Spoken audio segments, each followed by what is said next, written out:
Welcome back to my dark corner of this sick world. I am going to make you as happy as a baby Psycho on a straight diet of Grabango. We're reviewing Battlefield Earth. Obviously, this is going to take a while. Founded solidly in L. Ron Hubbard's Scientology. We have seen gods.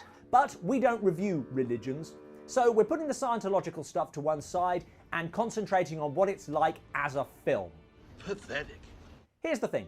All genre movies require some suspension of disbelief.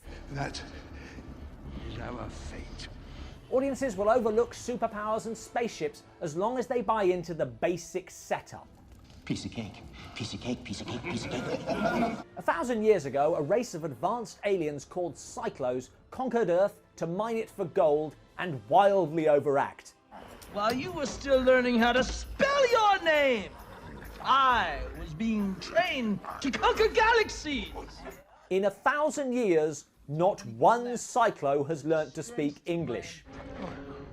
I'll be damned. Or presumably any other language. This is one of those films where conquering Earth and conquering America are synonymous. This great village was the capital for all of our tribes. Already my disbelief suspension is stretched. Watch your tongue. Now one Psychlo, played by John Travolta, I've wasted my time, haven't I? decides that humans can be used for mining, and so teaches our hero Johnny not just how to mine, but everything the Psychlos know. You understand me? Things like, Of Euclidean geometry. so Euclid was an 8-foot alien with dreadlocks. That's the sort of thing history usually mentions. Don't you know anything? Why does Travolta teach Johnny everything he needs to know to defeat the Psychlos? There's no way of knowing that, sir. Well, firstly, he's obviously a moron, immediately accepting this as freshly mined gold. Why is it in bars? Secondly, the story kind of stops if he doesn't. There must be some mistake. Obviously, Travolta keeps an eye on Johnny, I'll be watching you. and yet fails to notice him take a Psychlo ship on a day trip to Washington with his mates. I do what I can. And the suspension of disbelief doesn't stop there. The learning machine teaches Johnny enough that he can break into the Psychlo's armory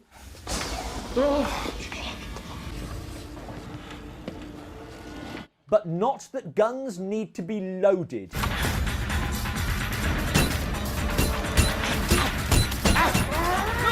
Psychlos can't speak English, but their learning machine teaches Johnny to read.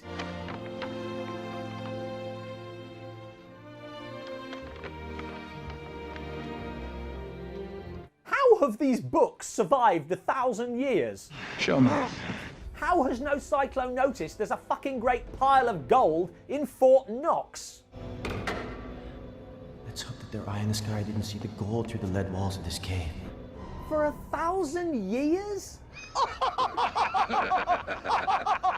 Oh, you're too much. I don't think the people who wrote this understand how long 1,000 years is. Are you not aware that I graduated top of my class? Worst of all, All your soldiers and all their advanced technology could only put up a measly 9-minute fight before they were exterminated. 9 minutes against these guys.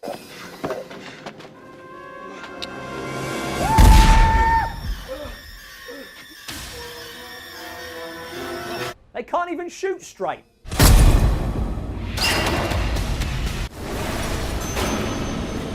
Although the constant Dutch angles may be throwing them off. Speaking of which,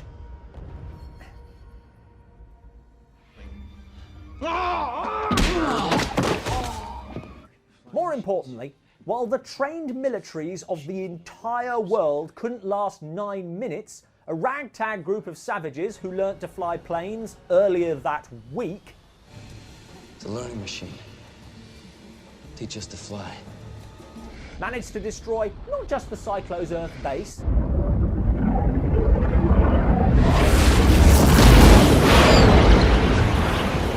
but their entire planet.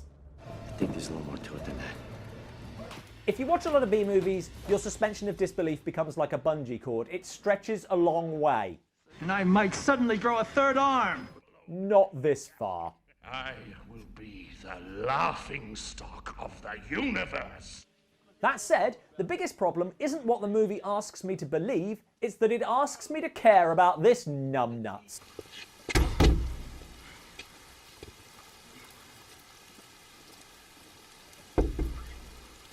There is a greater chance of me converting to Scientology than there is of me ever giving a shit about him. Your powers of observation are simply startling. From the overacting Dutch angles and incoherent plot, what's the worst thing about this movie? Let us know in the comments below, check out our other reviews, and don't forget to subscribe for new reviews every Tuesday.